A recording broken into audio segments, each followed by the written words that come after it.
मेरे परम पिता परमात्मा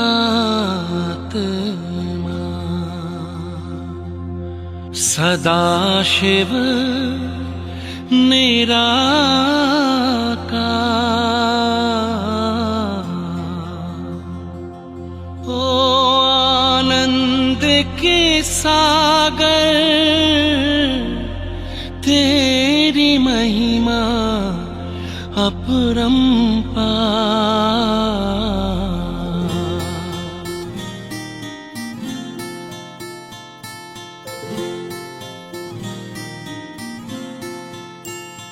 मेरे परम पिता परमात्मा, मेरे परम पिता परमात्मा सदाशिव निराकार, परम पिता परमात्मा सदाशिव निराकार, ओ आनंद के सागर, तेरी महिमा अपरंपार, महिमा अपरंपार, तेरी महिमा अपरंपार। महिमा अपरंपार, तेरी महिमा अपरंपार। मेरे परम पिता परमात्मा।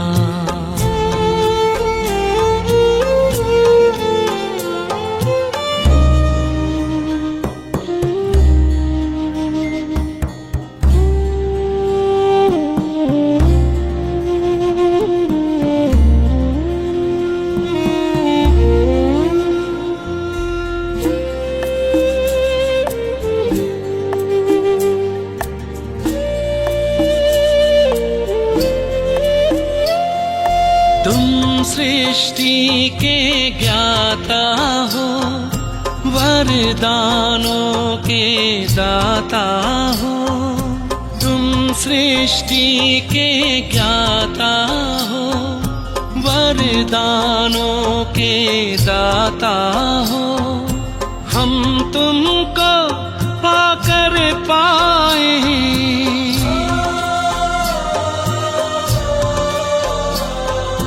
हम तुमको पाकर पाए, गति सद्गति उपहार, महिमा अपरंपार, तेरी महिमा अपरंपार। महिमा अपरंपार, तेरी महिमा अपरंपार। मेरे परम पिता परमात्मा।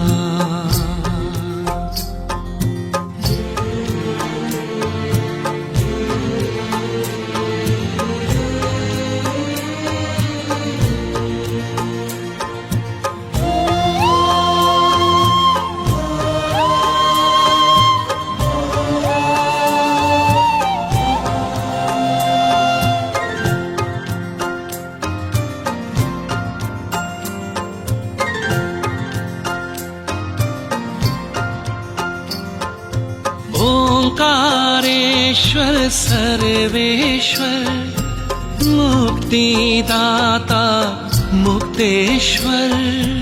ओंकारेश्वर सर्वेश्वर, मुक्तिदाता मुक्तेश्वर। जीवन नैया सबकी करते,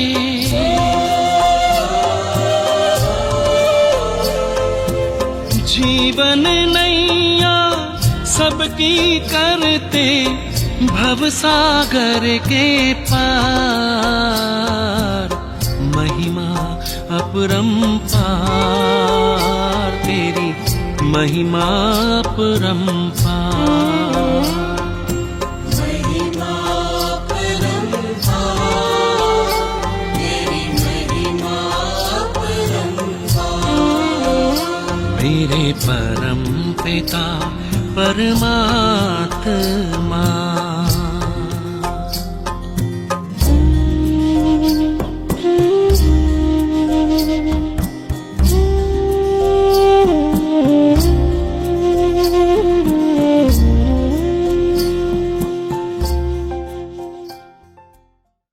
ओम शांति। परम सतगुरु वरदाता शिव बाबा हमें प्रतिदिन वरदानों से भरपूर करते हैं, हमारी गति और सद्गति करते हैं और उसके लिए विशेष श्रीमत देते हैं कि देह सहित देह के सब धर्मों को भूल बस एक शिव बाबा को हम याद करें। और इसलिए हम बच्चे भी जितना इस श्रीमत पर चलते हैं, न केवल बुद्धि से चलते हैं अपितु मन द्वारा स्वीकार करते हैं, संस्कारों में इस धारणा को भर लेते हैं, उतना आत्मा सतयुग में तो सद्गति मिलेगी ही, परंतु संगम युग पर ही उस मुक्ति का, उस जीवन मुक्ति की स्थिति का अनुभव करने लगती है। संगम युग पर ही उसे परमात्म सुख, परमानंद, अतीन्द्रिय सुख की अनुभूति होने लगती है। आज की मुरली भी हमें विशेष इसी श्रीमत के ऊपर हमारा अटेंशन खिंचवा रही है। सुनते हैं प्यारे बाबा के मधुर महावाक्य। आज है 16 तारीख 16 मार्च 2026। बाबा के मधुर महावाक्य हैं। मीठे बच्चे, तुम्हें सद्गति की सबसे न्यारी मत मिली है कि देह के सब धर्म त्याग, आत्म अभिमानी भव, मामेकम याद करो। एक ही श्रीमत है बाबा की, देह के सब धर्म त्याग, आत्म अभिमानी भव, मामेकम याद करो। प्रश्न है, जो परमात्मा को नाम रूप से न्यारा कहते हैं, उनसे तुम कौन सा प्रश्न पूछ सकते हो? उत्तर है, उनसे पूछो, गीता में जो दिखाते हैं अर्जुन को अखंड ज्योति स्वरूप का साक्षात्कार हुआ, बोला बस करो, हम सहन नहीं कर सकते, तो फिर नाम रूप से न्यारा कैसे कहते हो? बाबा कहते हैं, मैं तो तुम्हारा बाप हूँ। बाप का रूप देखकर बच्चा खुश होगा, वह कैसे कहेगा मैं सहन नहीं कर सकता? तो बाबा कहते हैं, ऐसे प्रश्न पूछो। आज का गीत है, तेरे द्वार खड़ा भगवान, भगत भर दे दे झोली। तेरे द्वार खड़ा भगवान हो,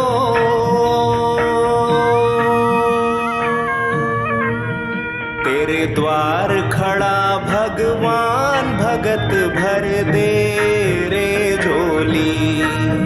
तेरे द्वार खड़ा भगवान, भगत भर दे रे झोली।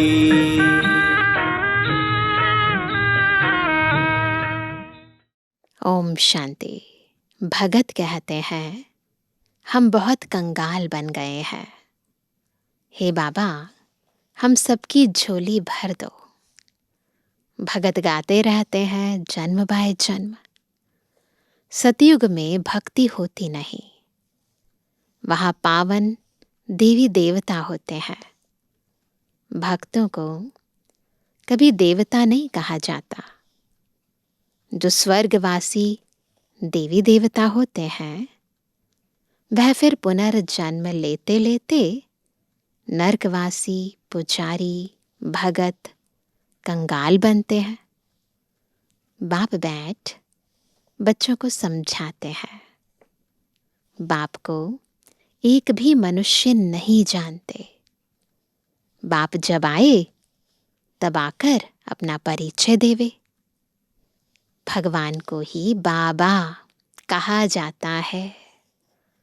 सब भक्तों का है एक भगवान, बाकी सब है भगत।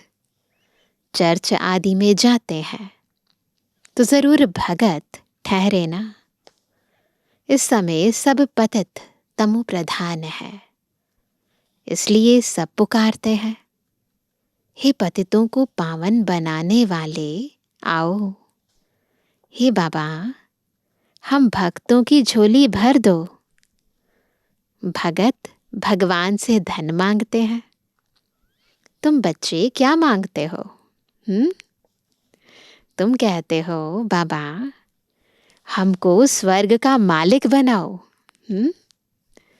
वहां तो अथाह धन होता है, हीरे जवाहरात के महल होते हैं।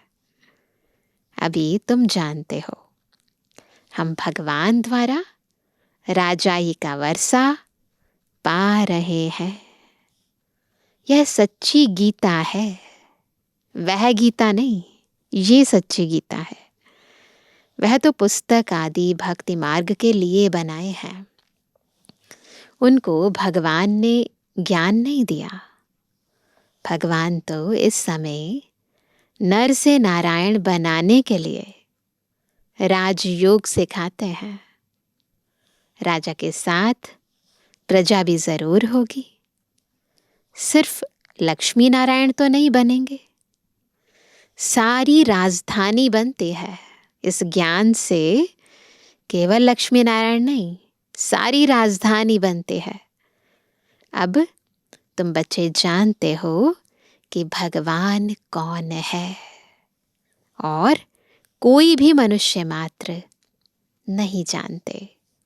बाप कहते हैं, तुम कहते हो ओ गॉड फादर, तो बताओ तुम्हारे गॉड फादर का नाम, रूप, देश, काल क्या है?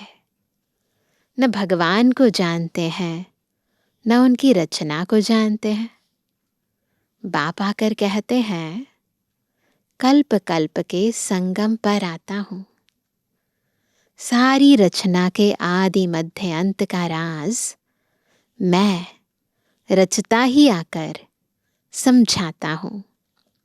कई तो कहते हैं वह नाम रूप से न्यारा है, वह आ नहीं सकता। नाम नहीं है, रूप नहीं है, तो आएगा कैसे? तुम जानते हो बाप आया है ना। शिव जयंती भी निराकार की गाई जाती है, तो श्री कृष्ण जयंती भी गाई जाती है। अब शिव जयंती कब होती है वह मालूम होना चाहिए ना। बाबा कब आते हैं सृष्टि रंगमंच पर, पता होना चाहिए ना। जैसे क्रिश्चियन को मालूम है कि क्राइस्ट का जन्म कब हुआ, क्रिश्चियन धर्म कब स्थापन हुआ। यह तो है भारत की बात। भगवान भारत की झोली कब भरते हैं? भारत यानी भारतवासी, मूल भारतवासी ना। उन आत्माओं की झोली, हम बच्चों की झोली कब भरते हैं? भगत पुकारते हैं, हे भगवान झोली भर दो, सदगति में ले जाओ, क्योंकि हम दुर्गति में पड़े हैं। तमो प्रधान है, आत्मा ही शरीर के साथ भोगती है। कई मनुष्य, साधु संत आदि कहते हैं कि आत्मा निर्लेप है। कहते भी हैं कि अच्छे व बुरे संस्कार आत्मा में रहते हैं। एक तरफ कहते हैं कि निर्लेप है, फिर कहते हैं आत्मा में रहते हैं अच्छे और बुरे संस्कार। उस आधार पर आत्मा जन्म लेती है, फिर कहते आत्मा तो निर्लेप है। अपनी बात को काटते हैं ना। कोई भी बुद्धिवान मनुष्य नहीं जो समझाए। इसमें भी अनेक मत हैं। जो घर से रूठते वह शास्त्र बना देते। श्रीमद् भगवत गीता है एक। व्यास ने जो श्लोक आदि बनाए वह कोई भगवान ने नहीं गाए हैं। भगवान निराकार जो ज्ञान का सागर है वह बैठ बच्चों को समझाते हैं कि भगवान एक है। भारतवासियों को यह पता नहीं है। गाते भी हैं ईश्वर की गतमत न्यारी है। अच्छा, कौन सी गतमत न्यारी है? ईश्वर की गतमत न्यारी है, यह किसने कहा? आत्मा कहती है। उसकी सद्गति के लिए जो मत है उसको श्रीमत कहा जाता है। कल्प कल्प तुमको आकर समझाता हूँ, मन मना भवा। देह के सब धर्म त्याग, आत्म अभिमानी भवा। मामेकम याद करो। अभी तुम मनुष्य से देवता बन रहे हो। इस राजयुग की एम ऑब्जेक्ट है ही लक्ष्मी नारायण बनना। पढ़ाई से कोई राजा बनते नहीं हैं। दुनिया में कोई ऐसी स्टडी नहीं है जिसे पढ़ने के बाद कोई राजा बन जाए। ऐसा कोई स्कूल नहीं है। गीता में ही है, तुम बच्चों को राजयोग सिखाता हूँ। गीता में ही ये लाइन है ना, मैं तुम्हें राजाओं का राजा बनाता हूँ, राजयोग सिखाता हूँ। आता भी तब हूँ जबकि कोई भी राजा का राज्य नहीं रहता। इस समय भारत देश में तो कोई राजा का राज्य नहीं है। घराने की आत्माएं हैं जो पहले राजा महाराजा थे, परंतु राजा कोई राज्य नहीं करते हैं इस समय भारत देश में। तो मुझे एक भी मनुष्य बिल्कुल नहीं जानते। बाबा कहते हैं कि तुम बच्चों ने इतना बड़ा लिंग जो बनाया है वह मेरा कोई यह रूप नहीं है। मनुष्य कह देते कि अखंड ज्योति रूप परमात्मा तेजोमय है। अर्जुन ने देखकर कहा, बस करो, मैं सहन नहीं कर सकता हूं। अरे, बच्चा बाप का रूप देख सहन ना कर सके, यह कैसे हो सकता है? बच्चा तो बाप को देख खुश होगा ना।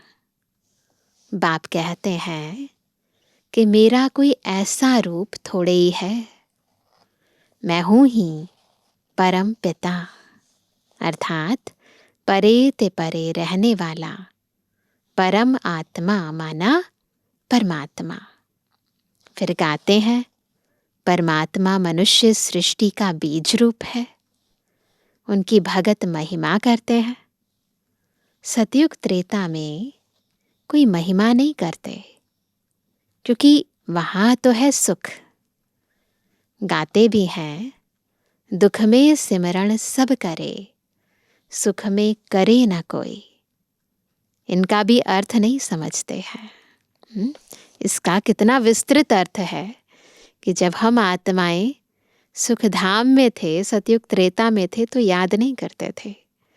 जब दुखी हो गए तो बाबा को याद करते हैं। तोते मुआफिक सब कहते रहते हैं, सुख कब होता है, दुख कब होता है। भारत की ही तो बात है ना। 5000 वर्ष पहले स्वर्ग था, फिर त्रेता में 2 कला कम हुई। सतयुग त्रेता में दुख का नाम नहीं रहता, है ही सुख धाम। स्वर्ग कहने से मुख मीठा होता है। हेवन में फिर दुख कहाँ से आया? कहते हैं कि वहां भी कंस जरासंधी आदि थे, कहानियां बनाई है ना, परंतु यह हो नहीं सकता। स्वर्ग में कोई भी दुखी करने वाली आत्मा कैसे हो सकती है? भक्त समझते हैं कि हम 9धा भक्ति करते हैं तो दीदार होता है। दीदार होना गोया हमको भगवान मिला, उन्हें ऐसे ही लगता है कि अगर साक्षात्कार हो गए, दर्शन हो गए, तो यानी जैसे भगवान ही मिल गए उन्हें। लक्ष्मी की पूजा की, उनका दर्शन हुआ, बस हम तो पार हो गए। भक्तों को तो ऐसे ही लगता है, इसमें ही खुश हो जाते हैं। परंतु है कुछ भी नहीं। अल्पकाल के लिए सुख मिलता है, क्षणभंगुर। दर्शन हुआ, खलास। ऐसे तो नहीं मुक्ति, जीवन मुक्ति को पा लिया, कुछ भी नहीं। उससे कोई आत्मा को ना मुक्ति मिलती है, ना जीवन मुक्ति मिलती है। बस थोड़ी देर के लिए वो जो आश थी वो पूरी हो जाती है। तो बाबा कहते हैं ऐसे तो नहीं मुक्ति, जीवन मुक्ति को पा लिया, कुछ भी नहीं। बाबा ने सीढ़ी पर भी समझाया है, भारत ऊंचते ऊंच था, भगवान भी ऊंचते ऊंच है। भारत में ऊंचते ऊंच वर्षा है इन लक्ष्मी नारायण का।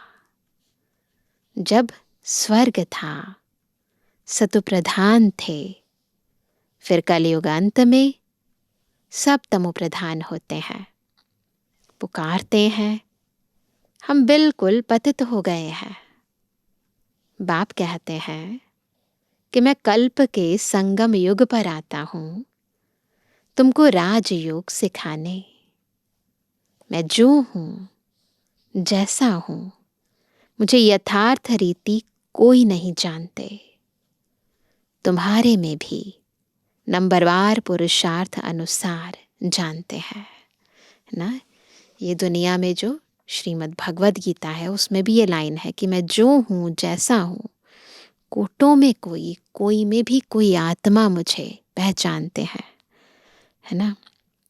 तो बाबा भी हमें अभी सच्ची गीता सुना रहे हैं और साथ साथ हमें वो दिव्य नेत्र भी दे रहे हैं बुद्धि का, जिससे हम बाबा को यथार्थ रूप से जान सकें, पहचान सकें, और इतनी शक्ति दे रहे हैं कि हम उनकी मान भी सकें, है ना। तो बाबा कहते हैं तुम्हारे में भी नंबरवार पुरुषार्थ अनुसार जानते हैं। सीढ़ी वाला चित्र दिखाना है। यह भारत की सीढ़ी है। सीढ़ी का चित्र भारत पर ही है। भारत के उत्थान और पतन की कहानी है उसमें। सतयुग में देवी देवता थे। 5000 वर्ष पहले भारत ऐसा था। सीढ़ी के चित्र में देखते हैं ना, शास्त्रों में लाखों वर्ष का कल्प लिख दिया है। बाप कहते हैं कि लाखों वर्ष का नहीं, कल्प 5000 वर्ष का है। सतयुग त्रेता नई दुनिया, द्वापर कलयुग पुरानी दुनिया। आधा आधा होता है ना। नई दुनिया में तुम भारतवासी थे। बाप समझाते हैं, मीठे बच्चे, अभी तुम अपने जन्मों को जानते हो। बाकी कोई रथ आदि की बात नहीं है। श्री कृष्ण तो सतयुग का प्रिंस है। श्री कृष्ण का वह रूप सिवाय दिव्य दृष्टि के देखा नहीं जाता ना। अगर यहाँ देखना चाहते हैं तो दिव्य दृष्टि से देख सकते हैं, ऐसे इन चर्म चक्षुओं से नहीं देख सकते। यह चैतन्य रूप से तो सतयुग में थे, फिर कब वह रूप मिल नहीं सकता। फिर तो नाम रूप देश काल बदल जाता है ना। श्री कृष्ण का वो रूप केवल सतयुग आदि में पहले जन्म में होता है। बाद में तो जन्म पुनर्जन्म लेती है आत्मा, तो नाम भी बदलता है, रूप भी, देश भी, काल भी। 84 जन्म लेते हैं। 84 जन्मों में 84 माँ बाप मिलते हैं। भिन्न भिन्न नाम रूप ऑक्यूपेशन होता है। अब यह भारत की ही सीढ़ी है। तुम हो अभी ब्राह्मण कुल भूषण। बाप ने कल्प पहले भी आकर तुमको देवी देवता बनाया था, वहां तुम सर्वोत्तम कर्म करते थे। कहाँ? सतयुग में। तुम सदा सुखी थे 21 जन्म। फिर तुमको इस दुर्गति में किसने पहुंचाया? मैंने कल्प पहले तुमको सदगति दी थी, फिर 84 जन्म लेते जरूर उतरना पड़े। सूर्यवंशी में 8 जन्म, चंद्रवंशी में 12 जन्म, फिर ऐसे उतरते आए हो। बुद्धि में सीढ़ी का चित्र है ना सभी के। तुम ही सो पूज्य देवता थे, तुम ही पुजारी पतित बने हो। भारत अब कंगाल है। भगवान वाच, तुम जो 100% पवित्र और solvent, ever healthy, ever wealthy थे, कोई रोग दुख की बात नहीं थी। होने की तो छोड़ दो, पर बात ही नहीं थी। सुख धाम था, उनको कहते हैं गार्डन ऑफ अल्लाह। स्वर्ग का नाम गार्डन ऑफ अल्लाह। अल्लाह ने बगीचा स्थापन किया। जो देवी देवता थे वह अब कांटे बने हैं। अल्लाह ने तो बगीचा बनाया था ना। और अब रावण ने क्या बना दिया? बगीचे के फूलों को कांटा बना दिया। अब जंगल बन गया है, जंगल में कांटे लगते हैं। बाप कहते हैं, अब कांटों की बात कर रहे हैं बाबा, काम महाशत्रु है, इन पर जीत पहनो। इसने आदि मध्य अंत तुमको दुख दिया है। बहुत तेज चुभने वाला कांटा है ना। 1-2 पर काम कटारी चलाना, यह सबसे बड़ा पाप है। बाप बैठ अपना परिचय देते हैं कि मैं परम धाम में रहने वाला परम आत्मा हूं। मुझे कहते हैं मैं सृष्टि का बीज रूप परम आत्मा, मैं सबका बाप हूं। सभी आत्माएं बाप को पुकारती हैं कि हे परम पिता परमात्मा। याद दिला रहे हैं बाबा ना, हमने ही पुकारा था ना। जैसे तुम्हारी आत्मा स्टार मिसल है, बाबा भी परम आत्मा स्टार है, छोटा बड़ा नहीं है। बाप कहते हैं मैं अंगूठे मिसल भी नहीं हूं। ऐसा नहीं हूं अंगूठे जैसा, मैं परम आत्मा हूं। तुम सबका बाप हो। उसको कहा जाता है सुप्रीम सोल, नॉलेजफुल। बाप समझाते हैं मैं नॉलेजफुल मनुष्य सृष्टि के झाड़ का बीज रूप हूं। मुझे भक्त लोग कहते हैं कि परमात्मा सतचित आनंद स्वरूप है। वह ज्ञान का सागर है, सुख का सागर है। महिमा कितनी है। अगर नाम रूप देश काल नहीं तो पुकारेंगे किसको? साधु संत आदि सब तुमको भक्ति मार्ग के शास्त्र सुनाते हैं। मैं तुमको आकर राजयोग सिखाता हूं। बाप समझाते हैं कि तुम पतित पावन मुझे ज्ञान सागर बाप को कहते हो। तुम भी मास्टर ज्ञान सागर बनते हो। बाबा का ज्ञान धारण हम करते हैं, बाबा के समान मास्टर ज्ञान सागर बन जाते हैं। ज्ञान से सद्गति मिल जाती है। भारत को सद्गति बाप ही देंगे। सर्व का सद्गति दाता एक है। सर्व की दुर्गति फिर कौन करता है? पता है ना सबको, रावण। अब तुमको यह कौन समझा रहे हैं? यह है परम आत्मा। आत्मा तो एक स्टार मिसल अति सूक्ष्म है। परमात्मा भी ड्रामा में पार्ट बजाता है। क्रिएटर, डायरेक्टर, मुख्य एक्टर है। बाप समझाते हैं कि ऊंचते ऊंच पाटधारी कौन है। कौन है? ऊंचते ऊंच भगवान, जिसके साथ तुम आत्माएं, बच्चे सब रहते हो। हम भी तो कितने ऊंचते ऊंच पाटधारी हुए ना। सर्वश्रेष्ठ एक्टर के साथ, डायरेक्टर के साथ हमारा रोल है ना। तो बाबा कहते हैं जिसके साथ तुम आत्माएं, बच्चे सब रहते हो। कहते भी हैं कि परमात्मा सबको भेजने वाला है, ऐसे कहते हैं ना। यह भी समझने की बात है। बाबा थोड़ी ना ऊपर से कहेगा जाओ। ड्रामा अनुसार जिस आत्मा का जब एक्ट होता है, जब पार्ट होता है, आत्मा ऊपर से आ जाती है। तो बाबा कहते हैं ये भी समझने की बात है। ड्रामा तो अनादि बना हुआ है। बाप कहते हैं कि मुझे तुम कहते हो ज्ञान का सागर, सारी सृष्टि के आदि मध्य अंत को जानने वाला। अभी यह जो शास्त्र आदि पढ़ते हैं, इनको बाप जानते हैं।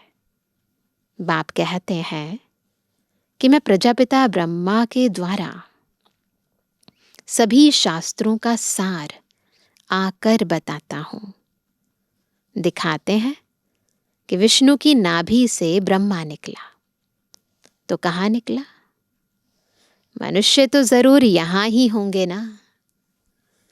इनकी नाभि से ब्रह्मा निकला, फिर भगवान ने बैठ इनके द्वारा सभी वेदों शास्त्रों का सार सुनाया। आत्मा वही है ना। उसी आत्मा का जब 84वां अंतिम जन्म होता है तो बाबा की प्रवेशता होती है, और बाबा उसी आत्मा के मुखारविंद से सब वेदों शास्त्रों का सार समझाते हैं। अपना भी नाम रूप देश काल समझाया है। मनुष्य सृष्टि का बीज रूप है ना। इस वृक्ष की उत्पत्ति, पालना, विनाश कैसे होता है वह कोई भी नहीं जानते। इसको वैरायटी झाड़ कहा जाता है। सभी नंबरवार अपने समय पर आते हैं। पहले नंबर में देवी देवता धर्म की स्थापना कराता हूं, जबकि वह धर्म नहीं है। बाप कहते हैं कि कितने तुच्छ बुद्धि हो गए हैं।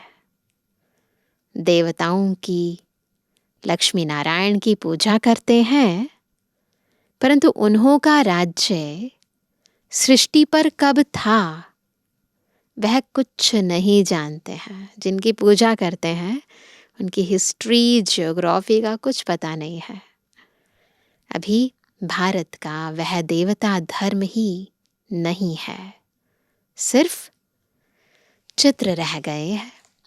अच्छा, मीठे मीठे के लिए जवानी बच्चों पे जुबानी बाप दादा का दिल जान सको प्रेम से नंबरवार प्रसाद अनुसार याद कर। रूहानी बच्चों की रूहानी बाप दादा को गुड मॉर्निंग, नमस्ते नमस्ते नमस्ते। धारणा के लिए मुख्य सार पहला, मास्टर ज्ञान सागर बन पतित से पावन बनाने की सेवा करनी है। बाप ने जो सब शास्त्रों का सार सुनाया है वह बुद्धि में रख सदा हर्षित रहना है। दूसरा, एक बाप की श्रीमत हर पल पालन करना है। एक बाप की श्रीमत हर पल पालन करना है। देह के सब धर्म त्याग, आत्म अभिमानी बनने की मेहनत करनी है। आज का वरदान है, विस्तार को सार में समाकर, विस्तार को सार में समाकर अपनी श्रेष्ठ स्थिति बनाने वाले बाप समान लाइट माइट हाउस भव। कैसे बनेंगे बाबा के समान लाइट माइट हाउस? जब विस्तार को सार में समाकर श्रेष्ठ स्थिति बनाएंगे। बाप समान लाइट माइट हाउस बनने के लिए क्या करेंगे? कोई भी बात देखते व सुनते हो तो उसके सार को जानकर एक सेकंड में समा देने व परिवर्तन करने का अभ्यास करो। ये विशेष प्रैक्टिस करनी है। क्यों क्या के विस्तार में नहीं जाओ, क्योंकि किसी भी बात के विस्तार में जाने से समय और शक्तियां व्यर्थ जाती हैं। सभी को अनुभव है ना इस बात का। तो विस्तार को समाकर सार में स्थित होने का अभ्यास करो। इससे अन्य आत्माओं को भी एक सेकंड में सारे ज्ञान का सार अनुभव करा सकेंगे। अगर अपनी स्थिति ऐसा बनाना चाहते हैं कि हम एक सेकंड में आत्माओं को ज्ञान का सारा सार समझा सके, अनुभव करा सके, तो हमें ये विशेष प्रैक्टिस करनी है। आज का स्लोगन है अपनी वृत्ति को पावरफुल बनाओ तो सेवा में वृद्धि स्वतः होगी। आज का अव्यक्त इशारा, निश्चय के फाउंडेशन को मजबूत कर सदा निर्भय और निश्चिंत रहो।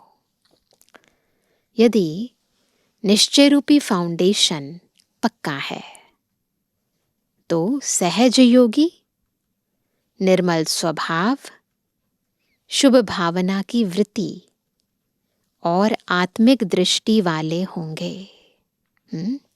चेक करेंगे, अगर हमारा निश्चय रूपी फाउंडेशन पक्का है तो पहली बात सहज योगी होंगे, स्वभाव निर्मल होगा, वृत्ति शुभ भावना की होगी और दृष्टि आत्मिक होगी। चलन और चेहरे से हर समय सरलता की झलक अनुभव होती रहेगी। तो हर एक की विशेषता को स्मृति में रख एक दो में फेथफुल रहो तो उनकी बातों का भाव बदल जाएगा। अच्छा, ओम शांति।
दिव्य बना